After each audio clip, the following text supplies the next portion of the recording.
ஏங்க சொல் தாமரை. சொல்லுவாங்களே கபாலத்தில் இருக்கும்போது ஒரு யோசனை என்ன, கை வரையில் இருக்கும்போது கபாலத்தில் திடீர் என்ற ஒரு யோசனை, அது கூட உனக்கு வரல. அதனால தான் வந்து நீ என்ன யூஸ் பண்ணிக்கிற. ஒருத்தர் போட்டிருக்காரு, கரெக்டா நீங்க கண்டுபிடிச்சிருக்கீங்க ஒரு ஆளை, பேசுறதுக்கு ஏத்த மாதிரி ஒரு ஆளை கண்டுபிடிச்சி அட்மின் சூப்பரா சூஸ் பண்ணிருக்காங்க. ஆமா போட்டிருந்தாரு ஒருத்தர். நம்ம வந்து 50,000 பேர் வந்திருக்காங்கன்னு சொன்னோம்ல, அதுல ஒருத்தர் போட்டிருக்காரு, உங்க பண்ணதுல அட்மின் ஒரு பர்ஃபெக்டான வேலைன்னு பார்த்தோன்னா நல்லா அவர்கிட்ட இருக்கிற டேலண்ட் யூட்டிலைஸ் பண்ணிருக்காங்க அப்படின்னு போட்டிருக்காங்க. அதுதான் என்னன்னா இப்ப குழந்தை நாங்க பெத்துக்கிறோமா, ஆமா அது என்ன உங்களுக்கு என்ன ரோல், எங்களுக்கு என்ன ரோல், நாங்க வந்து கல்யாணம் பண்ணிட்டு அதுக்கப்புறம் வந்து குழந்தை பெத்துக்கிறது மட்டும் தான் உங்க ரோல். அதுக்கப்புறம் வளர்க்கறது லாஸ்ட், அதுவும் முன்னாடியே சொல்லியிருக்கேனே, முதுகெலும்பு வந்து உடஞ்சி பெண்ட் ஆகி போய் பெட்ல படுக்கிற வரைக்கும் நாங்க வேலை செஞ்சுட்டு தான் இருக்கணும்.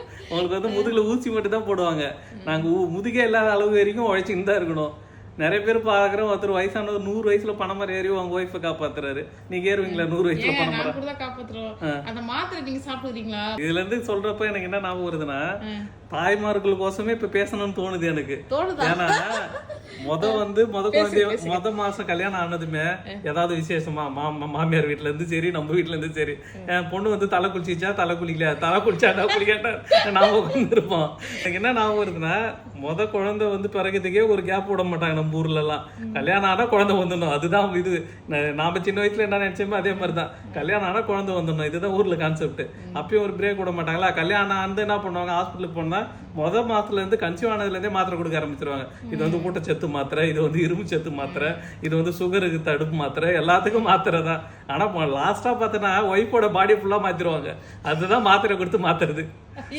இப்பெல்லாம் வந்து மாத்திரையில தான் குழந்தை பிறகுது, யாரோட சத்துல இருந்து யாரோட தெம்புல இருந்து குழந்தை பிறக்கல. போனா வந்து என்ன சொல்றது, வீட்டுக்கார செக் பண்ணணும், ஒய்ஃபை செக் பண்ணணும். அப்பெல்லாம் யாரா போய் செக் பண்ணியிருந்தா, எவனும் போக மாட்டான் ஹாஸ்பிட்டலுக்கு. அப்பெல்லாம் என்னன்னா எனக்கு தெரிஞ்சு நல்லா ஞாபகம் இருக்குது, அனௌன்ஸ் பண்ணின்னு வருவாங்க, போஸ்ட் அங்க ஓட்டுவாங்க. இப்போ பார்த்துருக்கியா நீ, குடும்ப கட்டுப்பாடு பண்ணீங்கன்னா வந்து இவ்வளோ தூரம் வந்து காசு கொடுப்பாங்க, அதே மாதிரி அரிசி கொடுப்பாங்க, வீட்டுக்கு நிதி உதவி தருவாங்க, அதெல்லாம் ஓட்டுவாங்க. இப்பெல்லாம் எங்கன்னா பார்த்துருக்கியா நீ குடும்ப கட்டுப்பாடுன்னு? எல்லாருமே கட்டுப்பாடாதான் எனக்கு, அவனுக்கு குழந்தை பிறக்க மாட்டுது. உண்மையா நடக்கிறதா சொல்றேன், நீங்களே கூட சொல்லுங்க மக்களே. இப்பெல்லாம் எல்லாருமே கம்முன்னு தான் இருக்கிறாங்க, குழந்தை தான் பிறக்க மாட்டுது. ஏன்னா அப்பெல்லாம் என்ன பண்ணுவாங்கன்னா, எல்லாம் சாப்பிட்டு அடங்காத்தமா இருப்பாங்க, யாரும் வீட்டுக்கு அடங்க மாட்டாங்க, ஏன்னா வெளில சுத்தின்னு இருப்பாங்கன்னு சொல்லிட்டு தான் குடும்ப கட்டுப்பாடு பண்ணி விட்டாங்க. இப்ப கட்டுப்பாடே இல்லாம எல்லாம் கட்டுப்பாடாதாங்கிறாங்க, ஆனா குழந்தை தான் பிறக்க மாட்டுது. அந்த அளவுக்கு வந்து இந்த மாத்திரை வந்து எல்லாரையும் மாற்றி வச்சிருக்குது, ஆண்களும் சரி பெண்களும் சரி, நம்ம சாப்பிட்ற சாப்பாடும் சரி.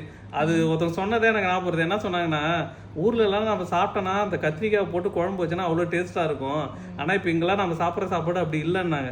அது எனக்கு இப்போ ஞாபகம் வருது. ஏன்னா நம்ம ஊர்ல வந்து மருந்து அடிக்கிறோமோ அடிக்கல, பறிச்சு அடுத்த செகண்டே சாப்பிட்றோம். இங்க அப்படி கிடையாது, பறிச்சு வந்து ஒரு நாள், அது ஃபிளைட்டுக்கு வந்து ஏர்போர்ட்ல ஒரு 5 நாள் இருக்கும், அதுக்கப்புறம் கடைக்கு வந்து அது ஒரு 10 நாள் இருக்கும், அதை வாங்கி வந்து ஃப்ரிட்ஜில் ஒரு 20 நாள் இருக்கும். அப்புறம் சாப்பிட்டா எங்க வரும் குழந்தை? இந்த விவசாய பட்டில ஒருத்தர் சொல்லுவாரு, என்ன சொல்லுவாருன்னா, போய் விதை கேட்பாரு தக்காளிக்கு. கேட்கறப்ப சொல்லுவாரு, இது வந்து விதையா வராது, இதை வாங்கி போய் போடுன்னுவாரு. எது தக்காளியில விதையா இருக்காது, இந்த தக்காளி விதையை வாங்கி போய் போடு. அப்போ அவர் சொல்லுவாரு, இந்த விதையை கண்டுபிடிச்சான்ல அவன் பையனுக்கு விதை இல்லாம தானே அவன் ஒத்து பண்ணா அப்படி கேட்பாரு. ஆமா உண்மைதான். ஏன்னா இந்த விதையெல்லாம் சாப்பாடு தான் நம்ம சாப்பிட்றோமே. இப்போ அப்படிதான் இருக்குது விவசாயம். நம்ம என்ன சொல்றது, ப்ரொடக்ஷனை இன்க்ரீஸ் பண்ணணும்னு சொல்லிட்டு நிறைய வந்து என்ன சொல்றது மரபணு மாற்றம் பண்ணிட்டாங்க. அதனாலதான் இவ்வளவு பிரச்சனையே. உண்மையா சொல்ல போனா அந்த ஆணி வேறு ரீசன் பார்த்தா இதுதான். எல்லாத்துலயுமே வந்து ப்ரொடக்ஷன் இன்க்ரீஸ் பண்ணோம். எப்படி எல்லா நாளையும் உனக்கு கொய்யாக்காய் கிடைக்குது? நான்லாம் இருக்கிறப்ப சீசன்ல தான் கொய்யாக்காய் காய்க்கும், இப்போ எல்லா நாளும் கொய்யாக்காய் இருக்குது, எப்படி வருது? இதெல்லாம் மரபணு மாற்றம் பண்ணதுனால தான்.